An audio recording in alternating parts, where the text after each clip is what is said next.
Okay, that sounds good.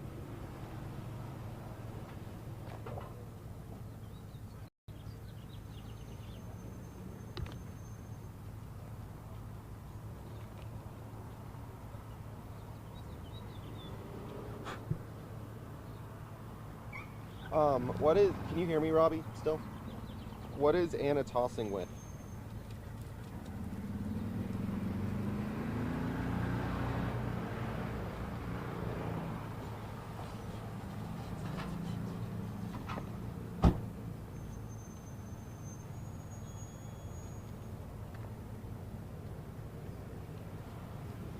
Sure, that sounds good. Back up at the line here and then move over here. Yeah.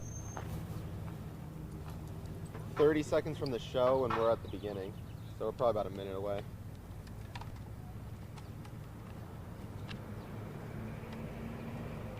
You just want me to get off and stay off the whole time?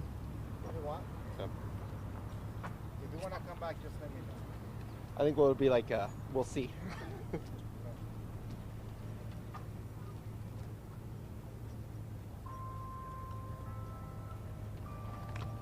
I step this one? Top of the show starting.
Yeah, Anna, good morning. We are standing outside the Flandreau Science Center and Planetarium, where there is going to be a lot of stuff that you're going to be able to do over the next couple of hours. We're just over half an hour away from the eclipse actually starting, and then right after 11 o'clock is when it'll be the most that we will be able to see, about 75%. But I'm going to show you what's going on behind me, and there have been people out here for just over an hour standing in line hoping to grab some glasses so they can actually look up at the eclipse. People getting their spot on the mall as well. And then behind the camera, it's the same story. So there's going to be quite a few people out here, probably close to a couple hundred. So it should be a good time out here. If you don't have any of these the solar glasses that you need to actually look up at the eclipse, good news for you is they are for sale here for a couple of bucks. Now, some of the other things that you'll be able to do is you can watch the eclipse through specialized telescopes on the mall as well, or you can watch a live stream from NASA in the Planetarium Theater.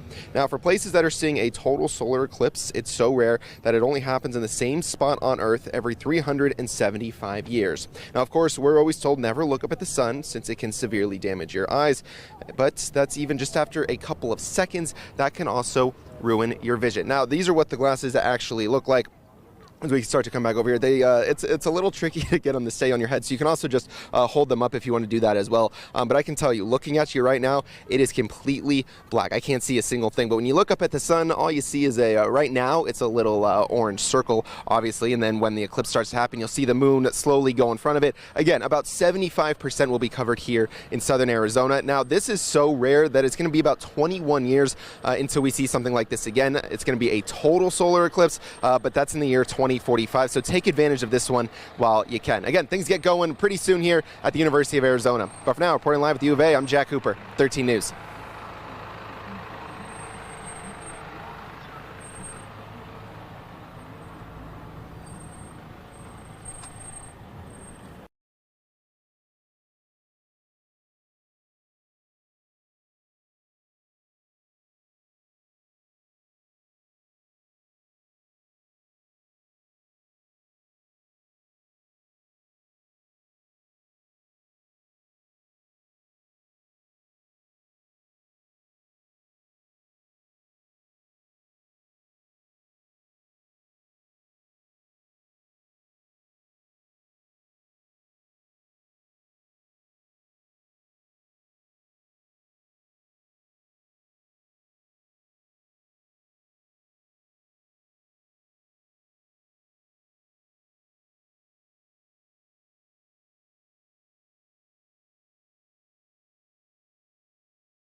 For us, just a few high clouds here or there throughout the morning. Otherwise, those clouds will actually build this afternoon and evening as an area of low pressure rotates through the state. We'll see highs in the 60s and low 70s. Spotty shower possible this evening and into tonight, and that will rotate off to the east as we head into Tuesday, with that spotty shower chance more so in New Mexico. So your forecast highs here, that's going to be the big story after today's solar eclipse. You can see near 90 by Thursday. That would be our first 90-degree day of the year so far, and pretty much right on target of when we typically see that. Your first alert 7-day forecast today, the coolest day 72, tomorrow 75 and breezy, 83 Wednesday, 90 on Thursday.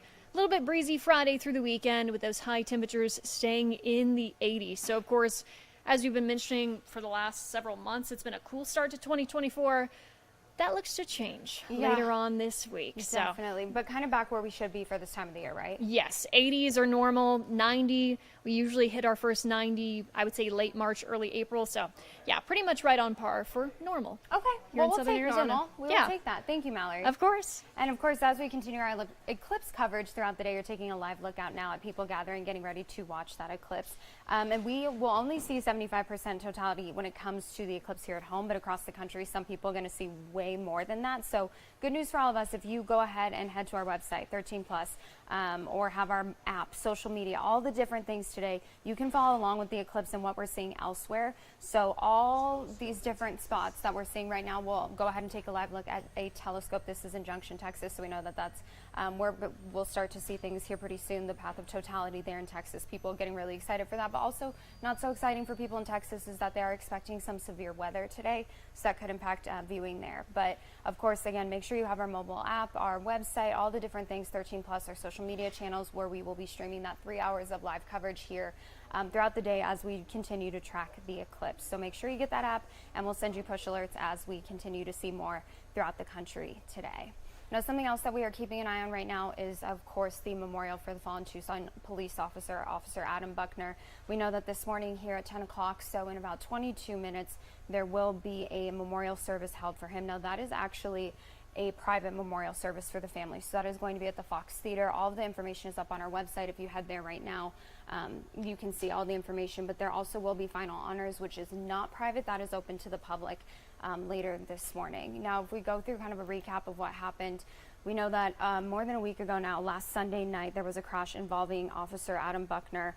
This happened as he was responding to an emergency call in Midtown. He was en route to that call with his emergency lights and sirens activated. He was going through a green light at an intersection at 6th and Campbell. That's when a car failed to yield, causing that crash. Now, the other driver did sustain minor injuries. Police say there were no signs of impairment, so that crash remains under investigation. So again, you can head to our website for all the information. As soon as we do see that procession kind of leaving today, we'll also be streaming that on our website for you as well. But just a way for the public and for the family and loved ones of Officer Adam Buckner to remember him and his huge sacrifice and service to the community. Something else, of course, we're keeping an eye on for today, the Final Four finally coming to an end. It is the championship game tonight for the NCAA men's tournament. A lot of people, of course, hoping to see Arizona in that game. That is not the case. It's going to be UConn versus Purdue from State Farm Stadium in Glendale tonight. So Purdue looking for its first March Madness win. This is actually the first time that they've made it to the championship game since 1969. On the other side, though, we have UConn, who's looking to become the first men's basketball team to repeat as national champions since the Florida Gators in 2006 and 2007. So that game tips off tonight at 6:20. Again, it's up in Glendale, so if you're one of the lucky ones heading up to watch that game, travel safely. Weather shouldn't impact you too much. And yeah, UConn versus Purdue. We'll see who comes out on top and who wins this year's NCAA men's championship and men's tournament.